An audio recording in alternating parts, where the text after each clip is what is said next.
Outremernews.fr, le site de l'actualité Outre-mer, 24 heures sur 24 et 7 jours sur 7. Retrouvez la chaîne Outremer News sur YouTube. Jurassic Island, premier parc dédié aux dinosaures de toute la Caraïbe. Parcourez le parc à la rencontre de dinosaures animés à taille réelle. Au programme, plongez dans l'ère du Jurassique en réalité virtuelle avec la toute nouvelle attraction Jurassic VR. Infos et adresse sur le site www.jurassic-island.com. Venez vous fondre le temps d'un instant dans un autre monde. Guadeloupe, actualité. Notez que le Premier ministre Michel Barnier a été opéré ce week-end d'une lésion cervicale dont les résultats effectivement seront connus ces prochains jours. En tout cas, il a repris le chemin du travail aujourd'hui à l'hôtel Matignon et effectivement, on attend de voir l'évolution de son état de santé, sachant qu'effectivement, de gros débats s'annoncent sur le budget. Oui, sont déjà en cours pour effectivement le projet de loi de finances 2025 qui, je le rappelle, va être sanglant. Et dans la nuit de vendredi à samedi dernier, pendant le blackout, des dizaines de personnes ont pillé des magasins de Pointe-à-Pitre. Un tractopelle a même été utilisé pour éventrer des commerces et autres bijouteries sans que les forces de l'ordre n'interviennent. De quoi interroger les chefs d'entreprise qui font de nouveau face à la destruction de leurs locaux. Regardez. C'est triste évidemment et puis c'est répétitif, donc c'est doublement triste parce qu'on s'est bien laissé entendre qu'on avait été laissé pour compte à la ville de Pointe-à-Pitre et ce qui s'est passé avec le tractopelle, on est en droit de se poser la question. Pourquoi autant de temps sans protection? Pourquoi autant de temps sans défense? C'est la deuxième fois que ça arrive dans la ville de Pointe-à-Pitre et à la Wifrebo. Et nous sommes plusieurs bijouteries à avoir été donc victimes de ces exactions intolérables. Dans une ville qui a été laissée pour compte en matière sécuritaire. Ce soir-là, il n'y avait aucune force de l'ordre à la Wifrebo pour pouvoir les arrêter. Ces images sont problématiques. Oui, ces images restent dans le subconscient des gens trop longtemps. Est-ce un tort? Non, c'est la réalité des choses. Est-ce que nous, on a compris que la sécurité faisait partie de cet apaisement dans le subconscient des gens? Je pense pas. Je pense réellement que la ville de Pointe-à-Pitre est à volo et que là, aujourd'hui, on peut dire ce qu'on veut. Le centre-ville de Pointe-à-Pitre est dirigé par un commandant absent. Nous faisons vivre l'activité économique de Pointe-à-Pitre. Pointe-à-Pitre n'est pas encore mort. Peut-être que certains le voudraient, mais Pointe-à-Pitre n'est pas encore mort. Il est de notre responsabilité de continuer à faire vivre cette ville, mais nous demandons aux autorités de prendre leurs responsabilités. Cela fait partie des mesures régaliennes de l'État que d'assurer la sécurité des personnes et des biens. Nous ne sommes pas en sécurité à Pointe-à-Pitre, contrairement à d'autres endroits comme les centres commerciaux et dans les grands groupes Ajari. Nous demandons le même niveau de sécurité car nous payons les mêmes impôts. Nous avons les mêmes devoirs, nous avons donc les mêmes droits. Les pauvres commerçants qui ont perdu leurs biens, nous serons à leur côté pour activer les assurances, les fonds qui pourront être constitués avec l'aide de l'État, car chacun sait que Pointe-à-Pitre n'a pas un rond. Et donc, ce n'est pas la ville qui pourra réparer les dégâts qu'on a causés aux commerçants. Mais soyez assurés qu'eux-mêmes soient assurés et que nous serons à leur côté. J'ai entendu la voix de Carole Vénitolo, j'ai entendu son désespoir et sa colère, mais j'ai échangé avec elle par message hier matin. Je comprends. Mais comprendre ne suffit pas. Dire à quelqu'un qui a enduré ça, je te comprends, c'est presque absurde et je ne veux pas demeurer dans l'absurde. Je suis un maire d'action et malgré le cœur gros, je suis déjà au travail ce matin. Un reportage de Maxime Morel. Et suite à l'agression d'un de leurs collègues, les agents pénitentiaires de Bémao montent au créneau. Ils dénoncent une nouvelle fois la surpopulation carcérale et le manque d'effectifs qui engendre des situations dangereuses à la fois pour les surveillants et les détenus. Regardez. Les raisons de cette mobilisation aujourd'hui, je pense que ça a été quand même très médiatisé hier. On a un collègue qui a été violemment agressé. Il a été ébouillanté par une personne détenue hier en fin de matinée. Donc aujourd'hui nous sommes là parce qu'en fait, une fois de plus, un personnel est touché dans sa chair Et ce qui est arrivé aux collègues aurait pu arriver à n'importe lequel d'entre nous. Effectivement, c'est important pour nous de déjà dénoncer ce qui s'est passé hier, faire savoir à tout le monde qu'il y a une violente agression sur le collègue et se mobiliser pour dénoncer tout cela au niveau de notre direction, au niveau de la direction interrégionale. On a cessé d'alerter par rapport à cette surpopulation qui génère forcément des violences aussi bien sur le personnel qu'entre personnes détenues. Et malheureusement, le temps nous a donné raison puisque hier, on a pu assister à un acte de violence très grave envers l'un de nos collègues. En général, on fait remonter pas mal d'informations à notre direction. La direction locale fait remonter à la DSPOM, mais c'est pas tout le temps qu'on a gain de cause. C'est la raison pour laquelle on n'arrête pas de se mobiliser, de faire remonter. C'est un travail de longue haleine, c'est un travail incessant. Et puis, comme on dit, on va rien lâcher. Ils essayent de faire des petits gestes, mais des petits gestes qui ne sont pas suffisants, puisque récemment, on va nous dire qu'on nous a augmenter un petit peu notre effectif en nous affectant quelques personnels, mais c'est pas suffisant quand on sait qu'effectivement au courant de cette année, plusieurs collègues sont partis à la retraite. Il y en a d'autres qui vont encore partir à la fin de l'année et ils ne seront pas remplacés dans l'immédiat. Donc forcément, on a toujours un déficit en personnel et ça ne nous aide pas puisque puis avec ça, il y a la fatigue aussi qui est là. Et donc nous, nos conditions de travail, elles se dégradent avec tout ça, quoi. Et ce matin, une délégation du RPRAC Guadeloupe s'est rendue à la résidence départementale au Gosier. L'objectif, convenir d'un rendez-vous avec le président de la collectivité, Guy Losbar, et ce autour de la question de la vie chère. Le reportage. Alors aujourd'hui, on a l'antenne du conseil départemental à Bas-du-Fort, parce que ça fait un moment qu'on voulait rencontrer on a dit nos deux chefs d'édilité, M. Losbar et M. Chalus. Donc on est venu obtenir une réunion avec M. Losbar. Donc on est venu, on a occupé les lieux depuis ce matin de manière pacifique. Et là, en fin de compte, M. Losbar est en train de voir pour nous proposer une date de rendez-vous. Cette date-là, on va la rendre publique. Et puis on avance. C'est dans l'optique aussi de la préparation de la table ronde autour de la vie chère pour qu'on puisse avancer sur le sujet. On a quand même certains députés qui sont déjà opérationnels. Pour les sénateurs, ils font encore les réticents, mais de toute façon, petit à petit, on va réussir à tenir une cause parce que bon, la cause, elle est légitime. Mais on ne peut pas rester hors du sujet politique pour le moment. Donc, il faut que les politiques s'engagent. Donc, au fur et à mesure, là, Losbar, Kessizé, Chalus, Kessizé, différents sénateurs ou députés Kessizé, les gens vont venir autour de la table parce que c'est là, en fait, que les grandes questions politiques de la Guadeloupe, pas comme lorsqu'on prend des décisions qui n'ont sans avenir, sans lendemain, les grandes décisions politiques de la Guadeloupe vont être traitées, notamment sur la vie chère. Et pendant ce temps, le GUSR organisait une table ronde sur la réduction de notre dépendance alimentaire. Si l'autonomie en la matière est évoquée à toutes les sauces, la situation agricole en Guadeloupe est catastrophique.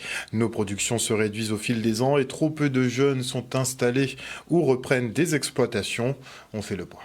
Le GUSR a lancé un certain nombre de thématiques pour pouvoir rencontrer la population et initier cette base de réflexion sur la vie chère.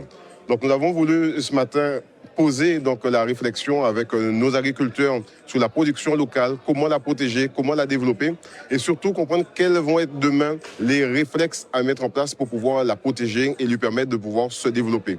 Et c'est en cela que nous avons initié ce premier volet sur Capesterre-Belle-Eau et donc nous allons continuer par saut de puce à rencontrer l'ensemble de la population afin de parfaire cette proposition qui va être posée dans le cadre de l'évolution de nos institutions et surtout qui nous permettra aussi de pouvoir poser sur la table une réflexion concertée avec l'ensemble de la population pour pouvoir aussi initier ce grand débat puisque la vie chère est une réalité. Maintenant, à nous de comprendre qu'elle n'est ni issue de l'octroi de mer ni de la TVA, mais parce qu'il y a d'autres leviers qui ont un impact dessus, tels que le coût d'approche, les marges et le fait qu'il faille aussi protéger notre production locale de manière à ce qu'on ne retrouve pas non plus des produits issus de notre terroir qui soient à des prix exorbitants. Les agriculteurs, quelquefois, oublient que tout ce qu'ils investissent, tout ce qu'ils entreprennent dans leur activité doit être en lien aussi avec les besoins de la population. Et notamment cette population, femmes enceintes, tout petits, des enfants, qui ont besoin d'avoir une nourriture saine et une nourriture sécurisée, puisque si nous suivons les recommandations de la loi Egalim, il nous est demandé de nous rapprocher des producteurs locaux pour nourrir les enfants, pour leur proposer des produits qui soient produits sur place, à proximité. Or, quelquefois, on se rend compte que les agriculteurs oublient cette partie qui est nécessaire. Par ailleurs, toujours dans cette loi Egalim, il est demandé que 2 fois par semaine, les enfants aient une alimentation végétarienne. Donc, c'est-à-dire des fruits et légumes. Or, nous sommes en difficulté pour pouvoir maintenir cette orientation du gouvernement parce que nous n'avons pas la continuité de ces produits, fruits et légumes en local. La situation agricole de la Guadeloupe est catastrophique.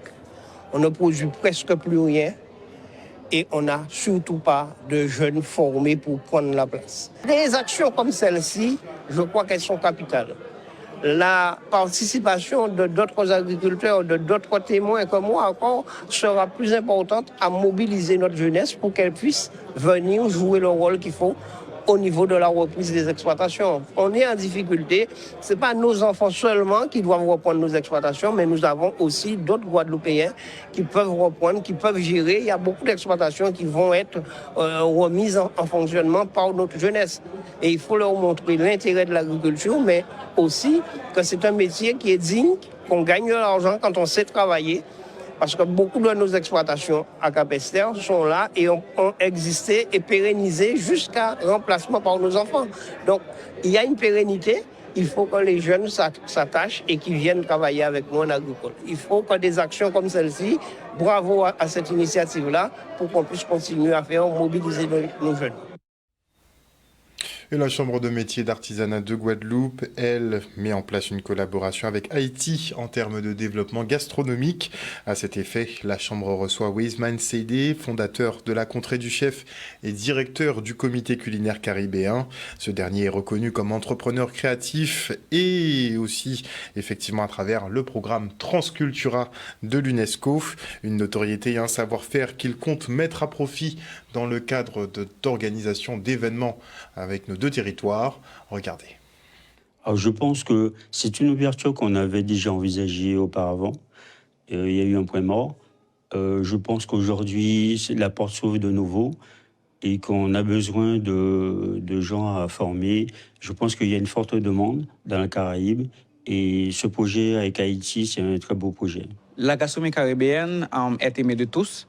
C'est que c'est pour moi comme c'est un plaisir de renforcer ça, qu'on peut renforcer nos collaborations, de réunir et de favoriser l'échange et de mettre notre cuisine caribéenne à l'échelle internationale et ensemble de quantifier notre cuisine et comme on parle de la cuisine française et d'autres grandes cuisines dans le monde et qui dira dans 5 ans ou dans 10 ans, on peut parler de la grande cuisine caribéenne. Nous avons l'ambition de prendre pleinement parti à cette construction. C'est pour ça que ce matin, on s'est réunis afin de voir les tenants et les aboutissants qui pourraient nous permettre justement de déjà participer à la plateforme à travers nos chefs qui sont des enseignants ici, mais aussi tous les chefs que nous avons dans les différents restaurants qui sont connus ou peu connus et qui savent et qui ont un savoir-faire et qui doivent absolument participer à cette co-construction pour que demain, nous aussi, nous ayons une cuisine caribéenne qui soit reconnue,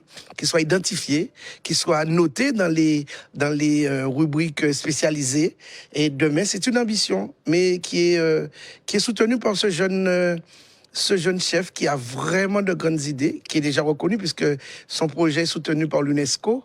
Donc, nous avons cette ferme intention de l'accompagner. Dans des pays de la Caraïbe, bien sûr, il y a vraiment un manque de formation. C'est que faire un partenariat à travers ce programme avec un Chambre de métier et de l'artisanat pour le Guadeloupe, c'est que ce sera l'opportunité de former des jeunes, de faire un programme d'échange afin de former des jeunes de la Caraïbe. Et comme ça, chez nous, le manque de professionnalisme, on peut gérer ou encore régler ce manque de professionnalisme. Un reportage d'Olivier Félix. Retour maintenant sur la dictée créole à Lamentin, l'occasion pour le tout public de venir tester ses compétences dans l'écriture de notre langue natale. Regardez. C'est une grande journée pour glorifier créole justement et pour mettre Kilti en nous et langue régionale en nous en avant. créole, en moins pas à monter mode dans le en français. Alors, pour nous, c'est important en tant que directrice de la médiathèque de participer à cette journée. C'est important de nous positionner en partenariat avec l'association Bandil Créole et la Coupe au Cantage sur cette journée Bandil Créole, Glorier Créole. On a hier rencontré les acteurs, on va dire principaux de la scène guadeloupéenne ils font vivre la culture créole, psychologues, sociologues, notre prêtre du Lamentin, l'abbé Démessi, qui était là aussi, la directrice du pôle culture de Lamentin, Madame Boissonnade, Alain Rutil, Enaï Luther. On a vraiment voulu donc parler, expliquer qui Jean Léocali en créole, ça qu'a mot phraséon. Disons, histoire parler créole même et marquer créole, ni environ, ça a commencé dans les années 80, disons après 76. 76, parce que moi-même, j'étais secrétaire général en syndicat, et c'est le premier syndicat guadeloupéen, et c'est le GEG, qui vient après, SPEG. Et c'est ces syndicats-là, ça, qui cherchaient à mettre devant créole, mais pas rien que créole, mais tout culture à Guadeloupe, c'est-à-dire créole, histoire, et tout l'environnement à Guadeloupe. Et faire tout le monde apprendre sur les cultures, histoire à tout le peuple Guadeloupe. Ça fait quelques années qu'on a rapproché moi des cours créoles. On peut qu'on force, et puis ça qu'on continue toujours à prendre cours. Ça qui a intéressé moi, et c'est culture, moi, c'est langue en moi. On va reconnaître donc les meilleurs candidats, que ce soit à l'atelier maquette texte en créole et que ce soit également la dictée créole. Donc ils seront reconnus, on va leur remettre des récompenses. Ça va être entrecoupé et ponctué d'animations avec Femme Kika, avec des slams et des poésies qui seront déclamées également. Donc voilà, donc c'était important pour nous dans ce mois d'octobre, mois du créole, de vraiment mettre notre patrimoine culturel, le créole, en avant. Et octobre, mois du créole, aussi mois de sensibilisation au cancer du sein, mais sur la fin du mois, on célébrera effectivement les fêtes de la Toussaint, mais pas que, puisque nous avons aussi la Diwali à célébrer ici en Guadeloupe, et à cet effet, je reçois Diana Radika Vingatama, responsable du service animation de Beauport Pays de la Canne. Bonsoir à vous. Bonsoir Harold. Alors, la Diwali, quelle est la date officielle? Parce que j'ai fait un petit peu de recherche et je vois que ça peut être le 30, certains disent que c'est le 31, d'autres disent que c'est le 1er novembre. Alors, quelle est la date concrètement de la Diwali? Alors, concrètement, ça démarre le 1er novembre, selon le calendrier astral hindou. Sauf que nous, syncrétisme oblige, la chrétienté fait que en Guadeloupe, nous, communauté hindoue, nous célébrons le 1er novembre les Chamblani, commémoration des défunts. Donc, on a une petite pause de célébration le 1er et le 2, mais après, effectivement, ça peut partir en fonction, effectivement, des commodités, des occupations de tout un chacun. Ils peuvent ensuite reporter la célébration de la lumière après. La Martinique, par exemple, va célébrer le 9 novembre. Pardon. 9 novembre. Oui. Donc chaque communauté peut un peu fixer sa date. En fonction des disponibilités, des personnes, des collectivités qui les accompagnent. Donc voilà, il y a un peu, c'est un peu élastique. Donc un peu avant le 1er novembre, un peu après. Exactement. Donc nous, on a choisi de terminer le mois d'octobre en célébrant la nôtre à Beauport, puisque durant la programmation que nous mettons durant cette journée, il y a plein de choses, plein de clins d'œil à l'actualité de ce mois d'octobre qui vont être mises au goût du jour durant cette journée. On rappelle donc que la Diwali, c'est la fête de la lumière. Essentiellement, oui, c'est une fête de la lumière. C'est une fête qui est avant tout religieuse.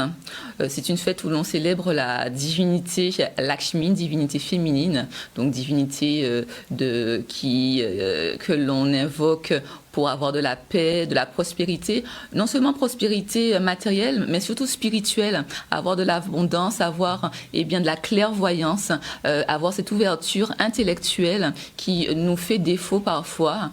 Et donc, durant cette journée, actualité aussi oblige, nous avons eu le blackout qui a plongé la Guadeloupe dans cette obscurité qui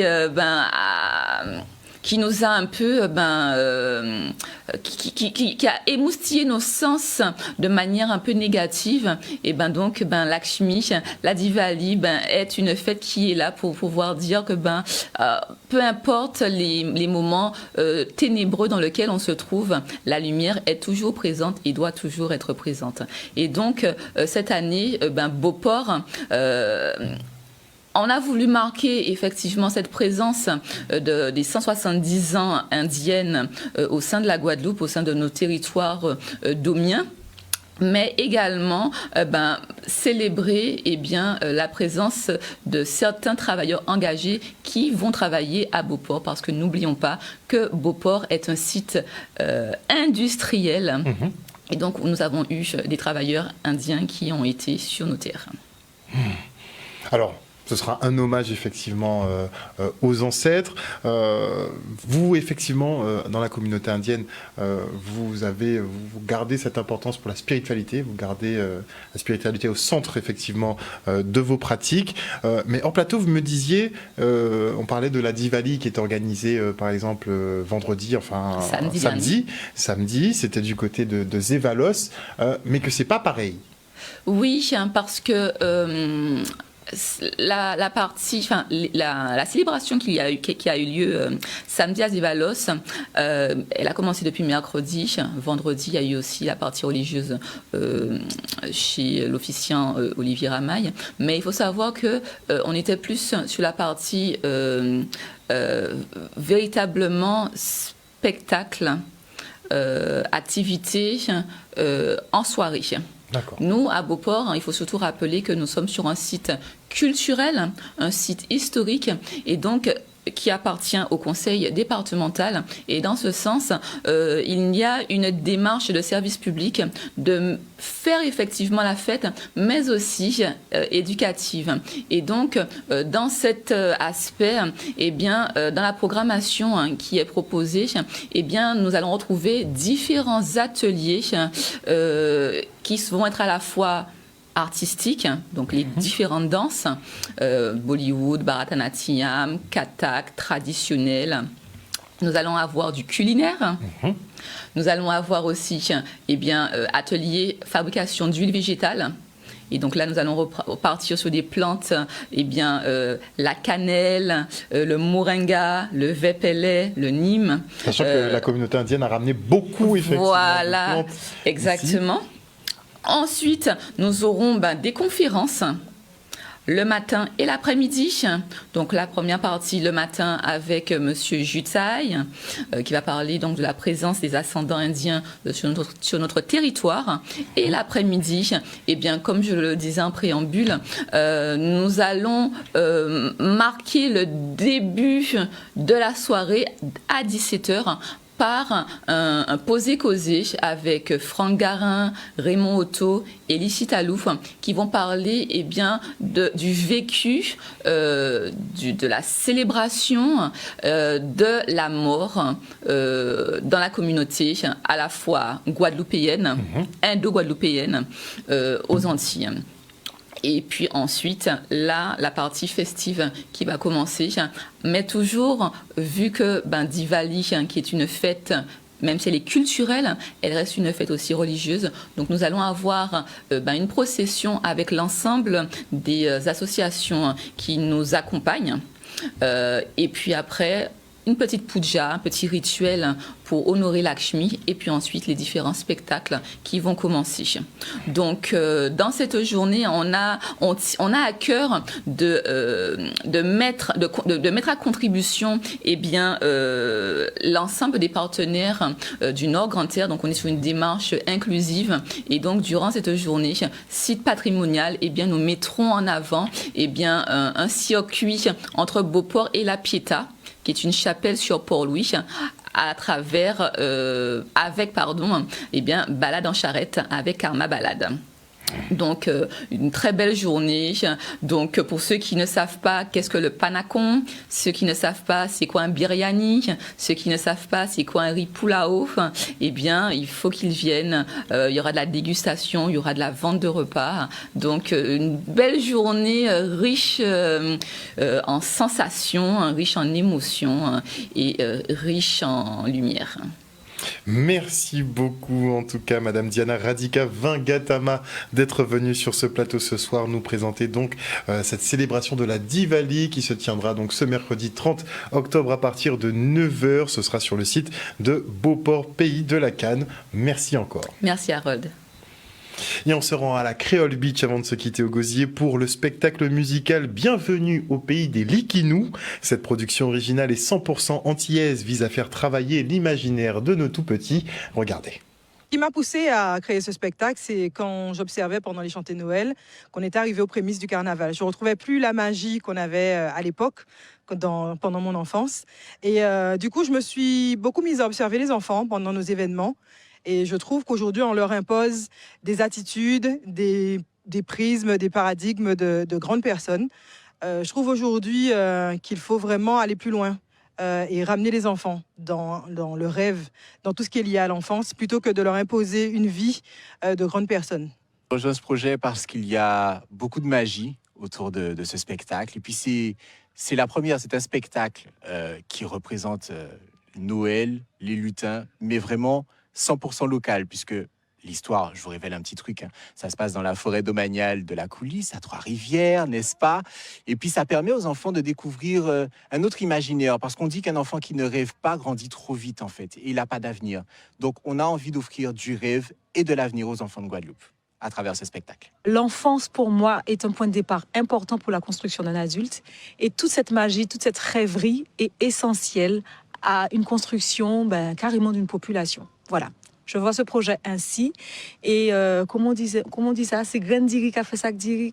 Donc c'est un peu en semant ces petits grains d'espoir, de magie, que nous arriverons bientôt demain à quelque chose d'extraordinaire. Principalement, j'ai fait appel à des artistes locaux parce que j'ai envie aussi, avec l'association SR Mouvance, permettre aux artistes de Guadeloupe de travailler ici en Guadeloupe sans avoir besoin de partir forcément, comme on me l'a conseillé à plusieurs reprises, parce que j'estime qu'il y a du travail pour nous en Guadeloupe. C'est à nous aussi de créer les opportunités pour qu'on puisse arriver à construire quelque chose pour nous ici en Guadeloupe.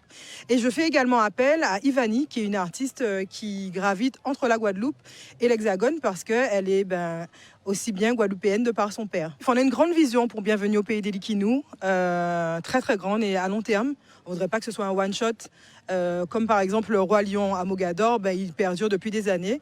Nous, on voudrait chaque année pouvoir proposer de nouvelles choses et, qui sait, partir dans la Caraïbe, en Hexagone, en francophonie, Canada, etc. Et pourquoi pas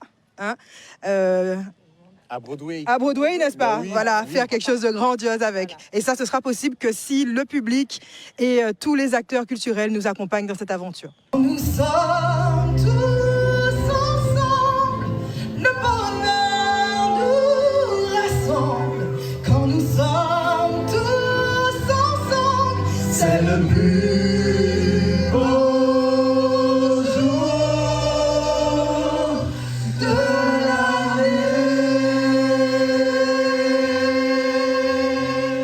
Outremernews.fr, le site de l'actualité Outre-mer, 24h sur 24 et 7 jours sur 7. Retrouvez la chaîne Outremer News sur YouTube.